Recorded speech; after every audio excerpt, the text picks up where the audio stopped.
चलिए भाई, ये क्या कह रहा है ना, पहली बात तो ऐसे सवाल जनरली एमबीए के एंट्रेंस एग्ज़ाम्स में आते हैं, मैट एंड मैट में। एसएससी में ऐसा सवाल थोड़ा कम आता है। आज तक मैंने नहीं देखा, बाकी आया होगा तो कुछ कह नहीं सकते। तो बेसिकली ये कह रहा है कि भाई दो तरह की कंडीशन है। एक बार तो क्या हो रहा है कि एक बार एन वर्कर शुरू कर रहे हैं, हर दिन एक छोड़ता जा रहा है और ऐसे करके लास्ट में एक वर्कर बचता है। और दूसरी कंडीशन क्या है कि पहले दिन भी एन काम हो रहा है, दूसरे दिन भी एन काम हो रहा है, तीसरे दिन भी एन काम हो रहा है और आखिरी तक भी जो है एन काम हो रहा है। जितने बंदे हैं जी उतने बंदे काम कर रहे हैं। इस केस में 55% लेस डेज़ लग रहे हैं, या 55% लेस डेज़ नहीं कहेंगे, 55% टाइम लग रहा है ऊपर वाले का। ईजी है, मतलब बेसिक कंसेप्ट तो आसान ही है कि हम वर्क डन बराबर कर देंगे, क्योंकि एट द एंड वर्क ही बराबर है, चाहे इस तरीके से कर लो चाहे इस तरीके से कर लो।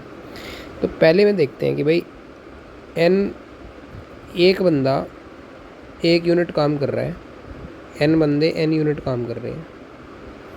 तो पहले दिन एन काम हुआ, अगले दिन n-1, उसके बाद n-2, उसके बाद n-3, लास्ट दिन पे एक काम हुआ।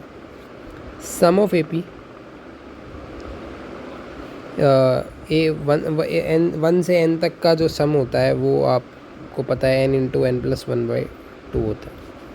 ये आपका वर्क डन है भाई, ठीक है। अब आ जाते हैं सेकंड कंडीशन पे। ठीक है जी, सेकंड कंडीशन क्या कह रही है, पहले दिन भी एन काम हुआ, अगले दिन भी एन काम हुआ, अगले दिन भी एन काम हुआ और ऐसे ऐसे करके आखिरी दिन भी एन काम हुआ। तो ये कितने दिन तक होगा, ये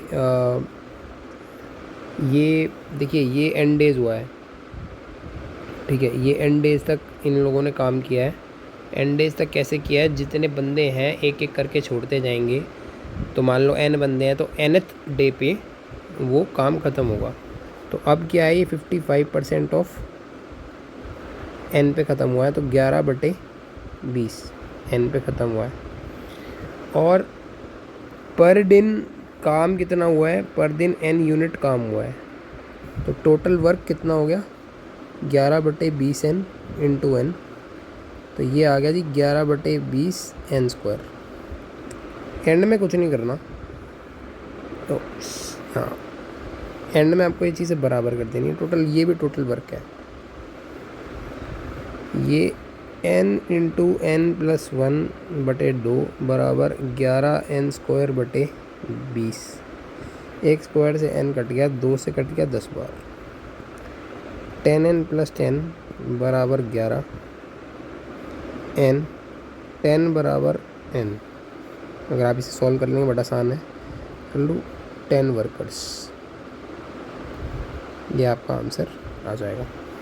आंसर इज़ 10 वर्कर्स।